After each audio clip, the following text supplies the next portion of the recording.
Leemos en Hechos 4, 1 al 22.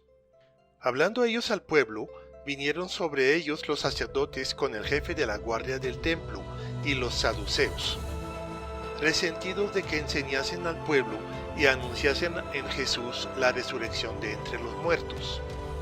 Y les echaron mano y los pusieron en la cárcel hasta el día siguiente, porque era ya tarde. Pero muchos de los que habían oído la palabra creyeron, y el número de los varones era como 5,000.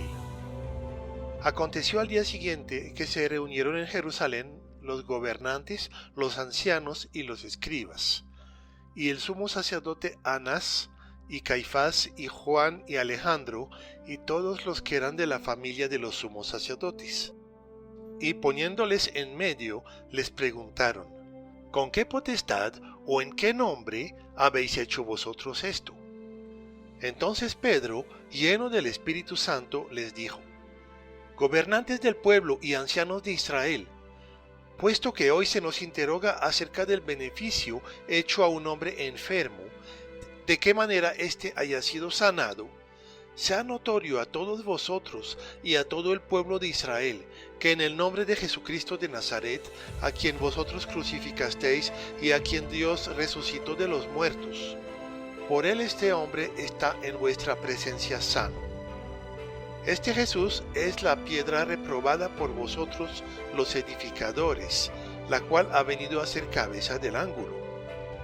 Y en ningún otro hay salvación, porque no hay otro nombre bajo el cielo dado a los hombres en que podamos ser salvos.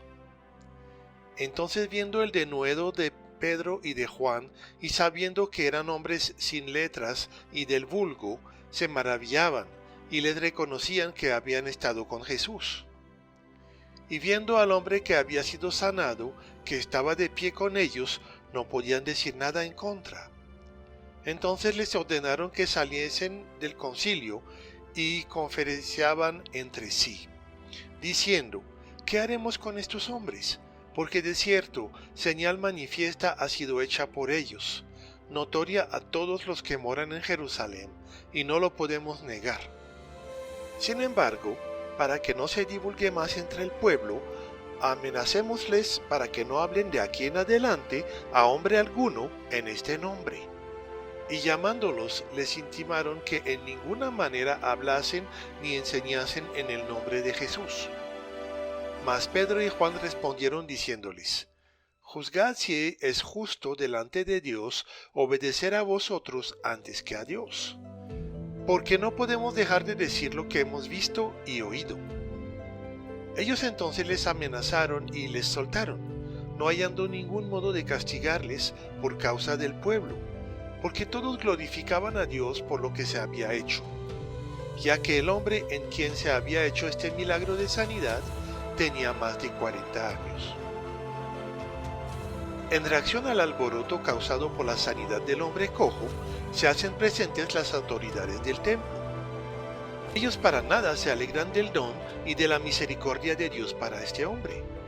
Al contrario, están furiosos por no ser el centro de atención y porque se está enseñando, en un lugar que creen les pertenece, la resurrección de Jesús, una doctrina que ellos rechazan. Al hacer que Jesús fuera crucificado, ellos pensaron haber resuelto el problema, pero ahora resulta que sigue habiendo milagros en el nombre de Él y gente que proclama su divinidad. Entonces ponen a Pedro y Juan en la cárcel, y a la mañana siguiente reúnen a un gran número de partidarios suyos, gente reconocida, para juzgar a los 2 discípulos. Se supone que una noche en la cárcel y después la presencia de un gran número de personas de autoridad deberían intimidar y asustar a cualquiera. Pero Pedro ya no es el hombre temeroso e inseguro que fue antes. Ahora es un hombre lleno del Espíritu Santo. La pregunta que le hacen sus jueces es tramposa. ¿Con qué poder? ¿En nombre de quién hicieron este milagro? Ellos saben muy bien de quién se reclaman los discípulos, pero sabiendo que son personas sencillas, están tratando de enredarlos. Si les contestan que lo hicieron en el nombre de Jesús, los pueden acusar de adorar a un Dios nuevo, por lo tanto falso. Si dicen haberlo hecho en nombre de Jehová, les pueden decir que la ley no les autoriza a reclamarse de su nombre.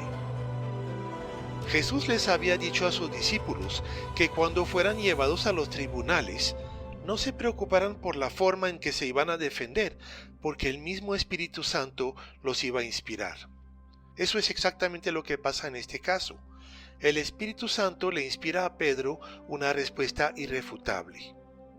En primer lugar, les reconoce su autoridad como ancianos y gobernantes, lo cual implica privilegios, pero también la responsabilidad de juzgar con justicia. Después subraya el hecho de que los están juzgando por una buena acción y por encima un milagro de Dios. Afirma una vez más que fue hecho en el nombre de Jesús. Este Jesús, habiendo sido crucificado, después resucitó, lo cual los sacerdotes saben perfectamente, ya que maquinaron su muerte y después trataron de ocultar su resurrección. El hecho de que Jesús resucitó de entre los muertos y que ahora Dios respalda a los que invocan su nombre demuestra claramente que Él es el Mesías. De hecho, las escrituras del Antiguo Testamento anunciaban que el Mesías sería rechazado por su propio pueblo. Termina Pedro con una advertencia solemne.